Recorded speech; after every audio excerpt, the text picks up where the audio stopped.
Quand le football croise la mort, c'est une nation qui pleure. En 1993, la sélection zambienne décolle de Libreville, au Gabon, mais n'atterrira jamais. 19 ans plus tard, à quelques kilomètres du lieu maudit, la Zambie dispute la finale de la Coupe d'Afrique des Nations, et c'est l'heure des tirs au but. Quand le football croise l'histoire, c'est une nation qui pleure.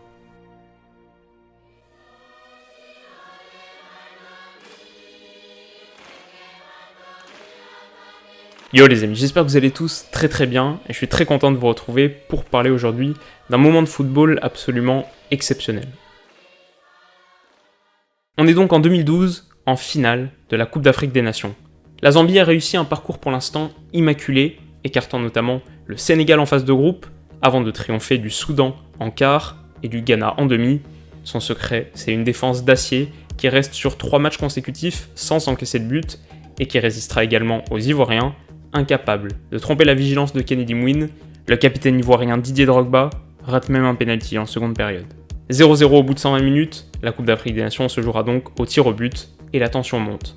Favoris, les Ivoiriens ont connu des émotions contrastées dans l'épreuve ultime.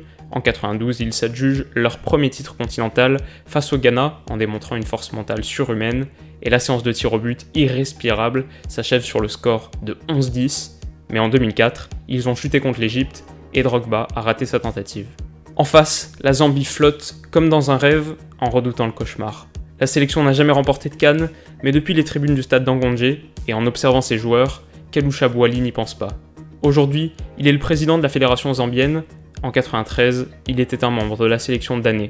Évoluant alors en Europe, au PSV Eindhoven, il n'avait pas pris le même avion que ses coéquipiers, disparus dans l'océan à quelques kilomètres à peine de l'endroit où il se trouve en ce moment. La veille de la finale, Kalusha a emmené ses joueurs sur les lieux du drame pour se recueillir. À l'unisson, ils déposent une gerbe de fleurs avant d'entonner Chipolo Polo, la chanson mythique de la sélection nationale. La Zambie a un hymne, bien sûr, un hymne officiel qui vante la force de sa nation, mais 3 semaines après la mort de ses héros, avant un match contre le Malawi, c'est Chipolo Polo qui devient le chant de ralliement d'un pays meurtri. En 2012, quelques mois avant le tournoi, la Zambie a connu une période d'élection qui a mis en lumière des fractures profondes, ravivées par des disputes ethniques et linguistiques entre 3 franges de la population. Ceux qui parlent le Bemba, ceux qui parlent le Nyanja et ceux qui parlent le Tonga. Mais au fur et à mesure de son parcours en Coupe d'Afrique, la sélection zambienne a rassemblé son peuple. Et dans les bars de Lusaka, tous entonnent Chipolo Polo, issu d'un dialecte neutre et équidistant des 3 langues principales. Retour au terrain et à cette séance de tir au but fatidique, premier à s'élancer, Cheikh Tioté réussit un contre-pied parfait, la Côte d'Ivoire mène 1-0, mais Christopher Katongo transforme son penalty pour ramener le score à 1 partout. Wilfred Bony ne tremble pas non plus, et c'est au tour d'Emmanuel Mayuka quand une chanson familière s'élève depuis le banc zambien. You'd like to see Mayuka score because he's been one of the players of the tournament, hasn't he, Mayuka? Yeah, he certainly has, as has Katonga. He scored his, and Emmanuel Mayuka do likewise. Yes, he can, it's 2-2. 4 really good penalties so far. Yeah, that just had enough height on it. C'est, bien sûr, le son de Chipolo Polo qui accompagne le penalty réussi et petit à petit, l'hymne se propage jusqu'aux joueurs dans le rond central. Il durera toute la séance et symbolise le lien profond, sacré, qu'entretiennent les Zambiens avec leurs aînés disparus. À 5-4 pour la Côte d'Ivoire, c'est le gardien Kennedy Mwine qui s'élance et son plat du pied est serein. Il déclarera plus tard « Nous souhaitions que les âmes des héros tombés se reposent ». Au moment de reprendre sa place entre les poteaux, il est félicité par le portier ivoirien Boubacar Berry, symbole d'une séance de tir au but placée sous le signe d'un profond respect. Sont-ils tous conscients du moment de grâce qu'ils vivent ?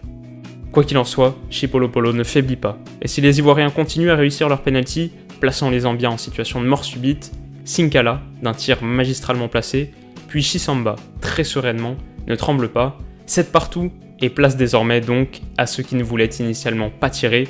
Kolo Touré s'élance pour les Ivoiriens, et enfin un tir est repoussé, une lumière rouge vient orner le tableau de la réalisation télé, jusqu'alors symbole de perfection, et maintenant, après tant d'efforts, c'est au tour de Rainford Kalaba de conclure l'histoire. Chipolo Polo reprend de plus belle. Kalaba. Rainford Kalaba. To put Zambia in a place in history. A chance to truly honour the memory of the 93. If Kalaba scores, Zambia are champions. He's missed! Unbelievable! Absolutely unbelievable! Rainford Kalaba blazes over the top. We stay at 7-all and Ivory Coast are still in it. La Zambie a tant suspendu son souffle qu'elle ne retrouve pas sa respiration. A-t-elle laissé passer sa chance? La séance interminable reprend et le point de pénalty est si abîmé que Gervinho doit s'y prendre à plusieurs reprises pour placer son ballon. Il s'élance enfin. Gervinho, can Mawini save again? He doesn't need to because Gervinho has fired over and Zambia have another chance to win it. Well, after 14 penalties in a row being scored, we've now had 3 in a row missed. 14 pénaltys réussis, puis 3 échecs. En effet, cette nuit gabonaise bascule dans la folie, et la foule en transe n'est éclipsée que par une chanson qui résonne, ininterrompue, le moment est venu. Après la rencontre, Stopila Sunzu, le dernier tireur, déclarera « Je devais obtenir de Dieu qu'il m'aide à délivrer mon pays. Je ne pensais pas vraiment au pénalty. Nous savions ce que peut représenter une victoire en Coupe d'Afrique des Nations. Laisser Dieu décider était ce qu'il y avait de mieux à faire. » 19 years from where the squad perished in a plane crash. It's in! Tucked away by Stopira Sunzu! And Zambia are champions of Africa! Destiny has smiled on Zambia.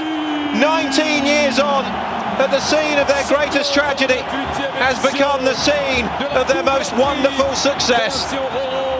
Ivory Coast have fallen short yet again, and Zambia have written a quite remarkable chapter into the history book of the Africa Cup of Nations. Voilà les amis, c'est la fin de cette vidéo, j'espère qu'elle vous aura plu. Franchement le foot raconte des histoires assez incroyables et je trouvais celle-ci particulièrement extraordinaire, alors je voulais vraiment vous la partager. Autre chose, on a tendance, et j'ai tendance dans mes analyses, à m'intéresser davantage au foot européen. Alors il y a plusieurs raisons à ça, certaines évidentes, mais c'est pas toujours volontaire. Et une de mes résolutions pour la saison prochaine, c'est de faire preuve d'un peu moins d'ethnocentrisme footballistique. Il y a de très belles histoires à raconter et qui proviennent du monde entier. Alors voilà, tout ça pour dire qu'on va essayer d'être un petit peu plus divers pour la suite des événements. J'aimerais beaucoup parler de Copa Libertadores bientôt, mais si vous avez d'autres idées, n'hésitez pas comme d'habitude à m'en faire part dans les commentaires. Pour être aussi émouvante qu'une finale de Cannes, l'analyse quotidienne a besoin de votre soutien. Alors si cette vidéo vous a plu, n'hésitez pas à mettre un pouce bleu, ça permettra à plus de monde de voir cette vidéo, et donc forcément ça m'aide beaucoup. Et si vous voulez pas rater l'analyse de demain, vous pouvez comme d'habitude vous abonner à la chaîne, c'est gratuit et c'est une super manière de m'encourager. À demain.